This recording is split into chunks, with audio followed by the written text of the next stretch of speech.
agroindustriales, ¿verdad? Tenemos una economía fuertemente orientada y especializada internacionalmente en eso, pero básicamente con componentes commodities. Fue tan grande los cambios que vio el profesor Cook, y todos los conocemos, digamos que en los últimos años Uruguay pasa a ser de una economía donde estaba Haití y después Uruguay en términos de captación de inversión extranjera, y hoy la inversión general anda en el orden del 20% del Producto Bruto. O sea, hay un clima de confianza y de atracción, digamos, a esta zona del mundo, y creciente especialización en nuestra producción agroindustrial. Entonces, eso desde el punto de vista institucional implicó un gran desafío. ¿Por qué? Porque esas inversiones vienen con economías de escala muy altas, manejan tecnologías ya muy maduras, digamos, a esta altura del partido, y esquemas de gestión absolutamente inéditos para lo que fue la historia agrícola del Uruguay. Y la institucionalidad de soporte queda, lamentablemente, todavía muy por detrás. Entonces, nosotros tenemos que crear nuevas capacidades, ¿verdad? Desde el punto de vista de las políticas públicas, ayudar a crear nuevas capacidades. Porque sin esas nuevas capacidades, el sector empresarial va a quedar de alguna forma también relegado, ¿verdad? No es solamente el empresariado, digamos, histórico del Uruguay, ¿verdad? Entonces, ahí hay un foco importante, es un foco estratégico, y la teoría nos está aportando muchos elementos. Por ejemplo, este ministerio vuelve a darle mucha importancia a los temas de los nuevos bienes públicos. En la estrategia de coordinación y la estrategia de inserción en los mercados son vitales, ¿verdad? Y son bienes no rivales y no apropiables. Léase adaptación al cambio climático, léase preservación de los recursos naturales, léase inocuidad de alimentos. Es decir, son elementos absolutamente claves donde el Uruguay tiene que hacer una apuesta fuerte en términos de recursos públicos para apoyar esas capacidades y ayudar a crear esas capacidades. Yo siento que muchas veces esos aspectos, digamos, fueron descuidados en algunos casos, y que es importante recuperar rápidamente y ahí hay recursos, pero también hay incentivos fiscales y hay desarrollos de ese tipo que van a colaborar por ahí. Después, uno piensa, bueno, en realidad, si se quiere apoyar al sector empresarial, además de los bienes públicos, el Estado históricamente, yo diría en la década del 90 también lo hizo, apoyó lo que llaman bienes de club. Son bienes no rivales o parcialmente apropiables. Léase, no sé, merino fino, el cordero pesado, la carne orgánica en su momento, etcétera, etcétera. Y eso también es un área muy importante, digamos, en términos de caminada hacia la diferenciación de productos y procesos, ¿verdad? Entonces es un área que ya venía de antes, nosotros la queremos incentivar y desarrollar mucho más, y para eso también necesitamos instrumentos de política pública. O sea, la importancia en los programas de investigación, en las institucionalidad que se está creando en términos de la Agencia Nacional de Investigación e Innovación, qué recursos se van a volcar a seguir potenciando y apoyando esas áreas. Y por supuesto también los bienes privados, es decir, los bienes privados que implican sobre todo un alejamiento de las trayectorias corrientes, que implican un grado de incertidumbre mayor. Ahí necesariamente el Estado también tiene que ayudar a crear esas capacidades junto con el sector privado. ¿Por qué? Porque enfrenta un marco extremadamente incierto y donde es importante compartir riesgos. Entonces, en torno a esa cuestión, la teoría o las teorías estas que estoy mencionando aportan muchísimo en términos de pensar instrumentos de política pública, no solamente para orientar, digamos, la toma de decisiones de las autoridades, sino también para evaluar e interaccionar con el sector privado, como decía Benia recién, ¿verdad? Unos ejemplos ahí, bienes e innovaciones públicas. Bueno, la trazabilidad del ganado, en el caso de Uruguay, está concebido como una trazabilidad pública, como un bien público, ¿verdad? Es masivo, ¿verdad? Encima de eso seguramente se pueden desarrollar bienes de club o bienes privados, pero necesitamos tener una trazabilidad que sea reconocida internacionalmente. Los temas de preservación e investigación, los temas de recursos naturales, es absolutamente clave avanzar en ese nivel. Uruguay tuvo en la década del 60 y hasta el principio del 70 un nivel de reconocido internacionalmente, digamos, por haber avanzado mucho, y bueno, creemos que esta presión competitiva que implicó esta mayor inversión que implicó cuadruplicar o quintuplicar el precio de la tierra le pone una presión competitiva muy fuerte y un impacto en los recursos naturales extremadamente importante. Entonces, es parte de la política pública avanzar en eso y generar nuevas capacidades en esas áreas. La de salud de animales es de perogrullo, pero en salud vegetal hay muchas debilidades, digamos, que también son muy importantes. Los temas de inocuidades, condiciones de acceso a los mercados crecientemente, entonces tenemos que aportar en esas áreas también.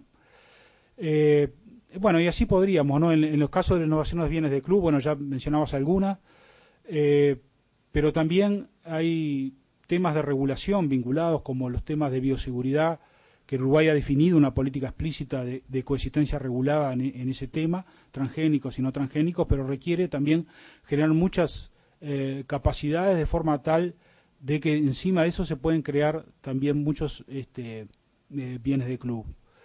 Los bienes privados, digamos, los temas de propiedad intelectual, mejoramiento genético, en línea ha venido trabajando bastante. Bueno, ahí también en un área, en las posibilidades que tiene un país como el nuestro, que tiene recursos limitados para esto.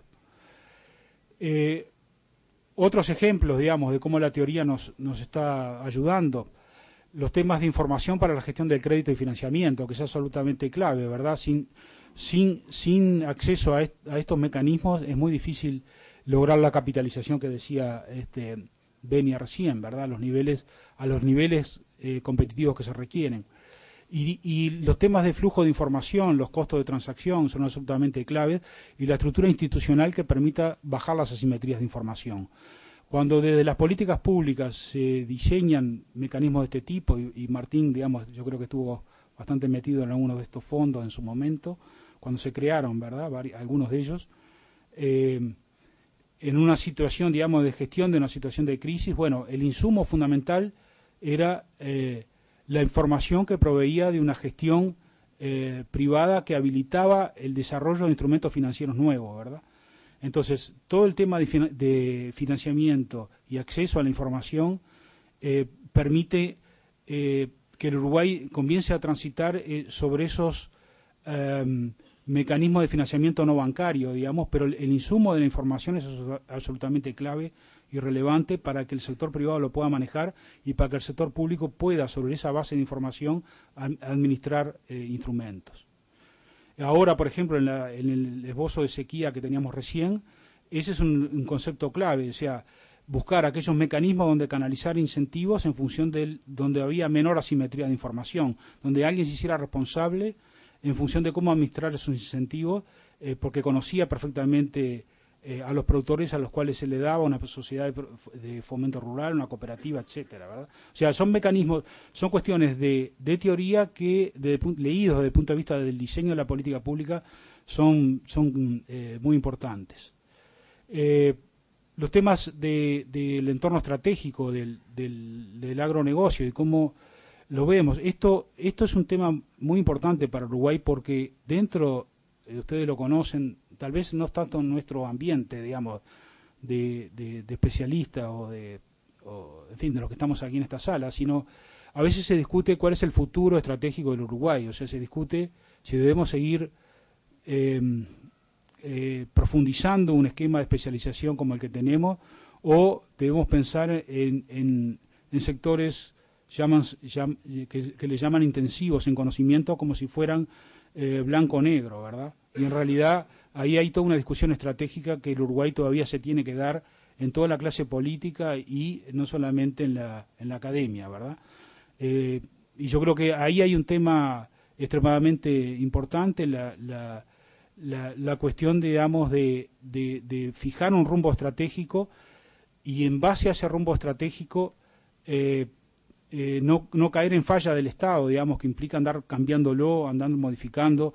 Cuando uno lee esto desde el punto de vista del diseño de la política macroeconómica, yo creo que el Uruguay ya dio un grandísimo paso, me parece. Puede haber diferencias de matices, pero hay cosas muy centrales que no se discuten ya, ¿verdad? Desde el punto de vista de la importancia de la responsabilidad fiscal, desde el punto de vista de atraer inversiones, desde el punto de vista de generar un clima de confianza sólido. De lo que se trata entonces es esa visión estratégica irla consolidando. Y yo creo que en el área nuestra de la agropecuaria, agroindustrial, todos los que estamos acá lo sabemos muy bien, pero creo que la batalla es afuera de esta sala, ¿verdad? También se mencionan en los trabajos del profesor Cook los temas de la importancia de la educación y formación de recursos humanos. Ahí, simplemente para informar, bueno, este gobierno creó el Gabinete Ministerial de la Innovación, que de origen son 5 ministros: el de Agricultura, el de Industria, el director de la OPP, de la Oficina de Promoción y Política, el ministro de Economía y el ministro de Educación y Cultura. Ese es el gabinete. Se definió un plan estratégico nacional en ciencia, tecnología e innovación, que son como las grandes avenidas, digamos, por donde pensamos que debe transitar, y claramente el sector agropecuario y agroindustrial está ahí metido en interacción con los sectores intensivos en conocimiento. Se creó una Agencia Nacional de Investigación e Innovación, que es la instancia operativa, digamos, que maneja esos recursos, y un mecanismo de control y de consulta con la sociedad, digamos, que es el CONICIT, que se le dio mucha mayor participación al sector privado. Y específicamente en el tema de formación de recursos humanos se está negociando algo así como construcción de posgrado de alto nivel, de maestría y doctorado para el sector nuestro, agropecuario y agroindustrial. En eso se está a punto se está en negociación y bueno. Yendo a la otra área, digamos, a la economía del agronegocio, digamos, los temas de gestión intrafirma, digamos, los temas de agente principal, los temas de incentivos, desincentivos, en fin, todos los temas que él ha venido reseñando en términos de aportes teóricos, cómo uno los lee desde el punto de vista de las políticas públicas.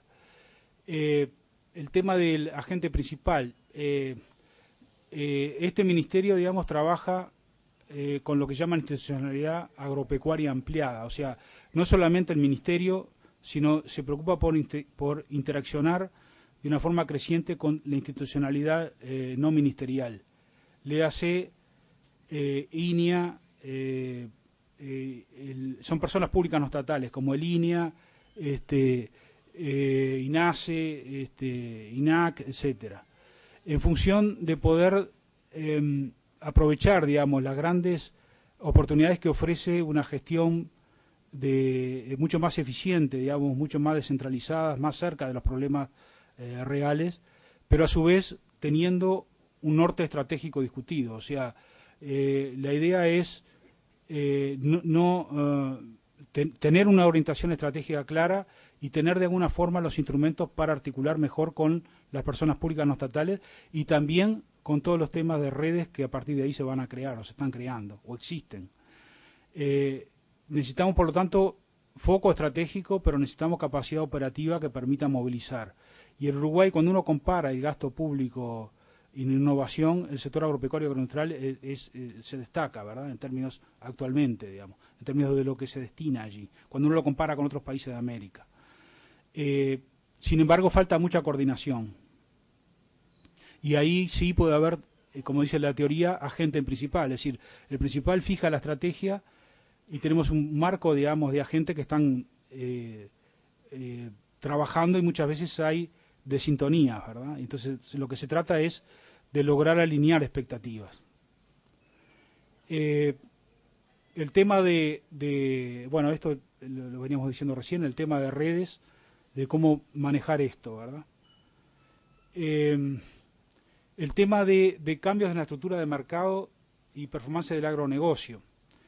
Yo creo que ahí me permitiría tal vez aportar alguna cuestión más teórica, digamos, donde yo, leyendo los trabajos del profesor Cook, no lo vi enfatizado suficientemente, digamos, y es que toda esta revolución, digamos, de inversiones y de crecimiento tan positivo que tiene Uruguay en estas áreas, llevan, digamos, a revisar toda la institucionalidad de soporte, digamos, y hay una cuestión central, nos parece, que tiene que ver con los temas tecnológicos. O sea, esa inversión que viene con una economía de escala, ya decíamos, y con tecnologías que hoy ya varias de ellas son maduras. ¿Cuál es el espacio, digamos, de pensar los temas tecnológicos en el mediano y largo plazo? Yo siento que en las teorías, en la revisión de teorías que nos presentaba el profesor, creo que esa área, digamos, de paradigmas tecnológicos, enfoques más evolucionistas, no las vi. Y me parece que es muy importante en términos de construir esas capacidades con una visión más actualizada, digamos, en esa área también. Yo creo que de alguna forma hay una cierta herencia con los enfoques de economía industrial más tradicionales, digamos, y yo creo que la base tecnológica de todo el agronegocio se está moviendo muy rápidamente y nosotros necesitamos un posicionamiento estratégico más claro ahí. Entonces, lo que un poco para dejarlo planteado, digamos, como un campo de polémica o de intercambio, creo que ahí estaría la cuestión. Bueno, básicamente esos eran los comentarios. Decirle que lo felicito por ser hincha de Peñarol y que le voy a ganar, voy a traer al Estudiante de vuelta para Uruguay. Gracias.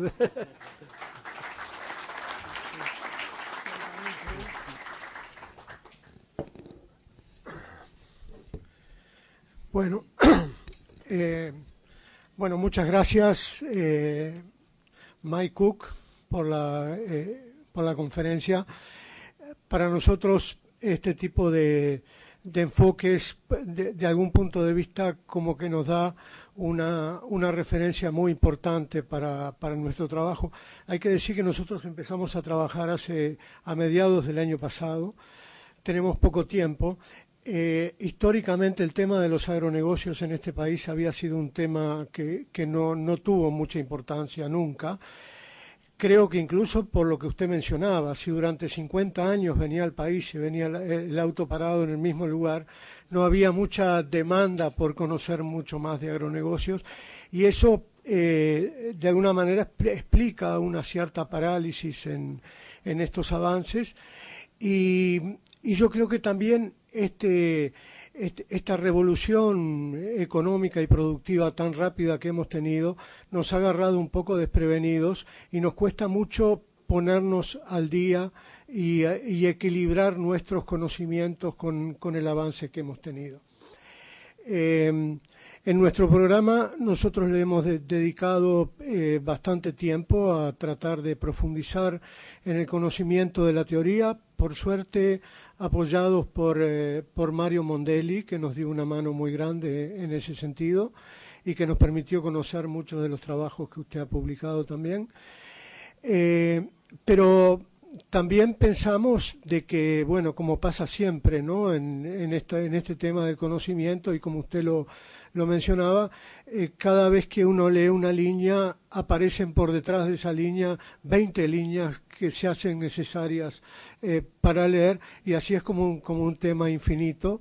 Nosotros vamos a seguir trabajando en esto, queremos trabajar en docencia en esta dirección, y bueno, tenemos por delante toda esta responsabilidad que nos resulta muy apasionante también, ¿no?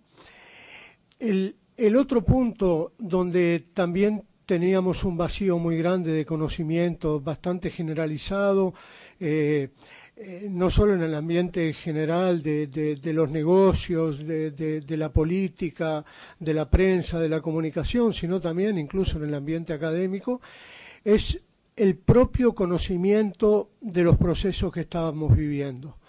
Creo que en general también en ese sentido las cosas nos agarraron de sorpresa.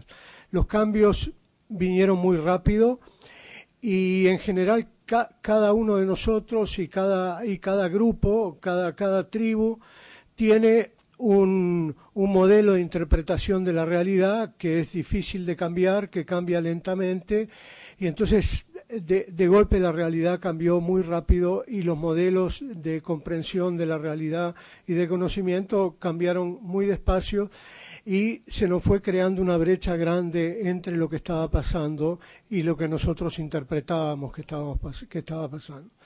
En ese sentido, estos fueron un poco los principales razones que promovieron el interés por trabajar en esta área de agronegocios, o sea, profundizar un poco más en el conocimiento teórico de las grandes leyes que explican el desarrollo, y el conocimiento de una realidad que nos estaba sorprendiendo a todos y que nos costaba mucho interpretar. En este sentido, lo principal que nos propusimos fue, en primer lugar, caracterizar, decir, bueno, ¿qué es lo que está pasando? ¿Cómo cómo se define, cómo se caracteriza, cuáles son los grandes parámetros que identifican el proceso. En segundo lugar, entender por qué pasaban esas cosas, cuál era la relojería interna que a partir de determinadas causas provocaban determinadas consecuencias. Y en tercer lugar, conocer de todo esto que estaba pasando, esto que era, bueno, la caracterización, las causas y consecuencias, y deducir de ello qué tipo de impactos se estaban produciendo, tanto en la economía como en la sociedad. Y en este sentido, también un poco había como juicios a priori sobre las cosas que pasaban, que eran un poco juicios comodines que servían para interpretar cualquier situación, la de los 80, la de los 90 y la del 2000. Y en realidad el contexto había cambiado tanto que los mismos juicios no servían para analizar la realidad que había cambiado tanto. Entonces, estas fueron un poco nuestras principales inquietudes. Hemos hecho alguna aproximación en esta dirección, yo diría que principalmente en analizar la agricultura de granos, que es probablemente la actividad que más se ha transformado en estos años, y cuando analizamos sus impactos vemos que en general todas las consecuencias han sido bastante positivas. Como usted lo mencionaba, casi nadie se queja hoy, casi nadie se queja. Pero lo que sí ha cambiado profundamente es el estatus de los distintos actores. O sea, principalmente aparecen actores nuevos que toman el liderazgo de las circunstancias, que un poco se apropian del proceso, que gobiernan el proceso y que a través de ese gobierno puede ser que estén sacando el mejor partido de lo que ocurre. Y hay otros sectores que tenían el liderazgo en el pasado. Yo diría que especialmente cuando pienso en esto, pienso en el sistema cooperativo de CAF, que tenían el liderazgo de lo que pasaba en la producción de granos en el pasado y que hoy son un actor más y que tiene incluso dificultades para mantener su estatus, ¿no? Y que por supuesto que su vocación es mejorarlo. Entonces ahí hay un desafío fortísimo. Y lo que se deriva de todo esto y que nosotros tenemos pendiente para trabajar en el futuro, pero que no hemos avanzado todavía, es que nosotros en definitiva queremos tener un conocimiento más profundo de lo que está ocurriendo para poder entender la realidad y cambiarla, principalmente cambiarla a favor de los que sean capaces de predominar en estos procesos. Pero lo que nosotros vemos es que desde el punto de vista de las organizaciones del Estado, de las instituciones públicas, no ha habido grandes novedades en el sentido de decir, bueno, ahora somos más capaces de intervenir para equilibrar el proceso, para darle mayor coherencia. Yo creo que lo más importante que se ha hecho últimamente, eventualmente me puedo equivocar porque son un poco ideas audaces, pero me parece que lo más interesante que se ha hecho es el trabajo sobre los recursos naturales y tratar de evitar un deterioro de los recursos naturales, que es el recurso más permanente que hay. Pero en el resto de los aspectos yo creo que el comportamiento de las organizaciones del sector público no han tenido una gran incidencia en orientar y gobernar el proceso. Y me parece que lo mismo pasa con las organizaciones privadas, principalmente con las organizaciones de productores, tanto las gremiales como las de características económicas, como pueden ser las cooperativas. Han quedado un poco descolocadas con este gran ventarrón de la inversión extranjera y como lo mencionaba Carlos Paulino, inversión extranjera que ya viene con modelos y con tecnologías y con instrumentos como es el acceso al crédito, la sociedad anónima, la corporación, con una cantidad de instrumentos de trabajo que implantados en el territorio hacen que sea muy difícil competir con ellos. Y no es que los que son más chicos no tengan un negocio mucho mejor que antes, pero en la competencia, por los mejores recursos, van a ganar los más capaces, los que están más organizados. Bueno, yo nuevamente agradecimiento y muchas gracias a todos por venir.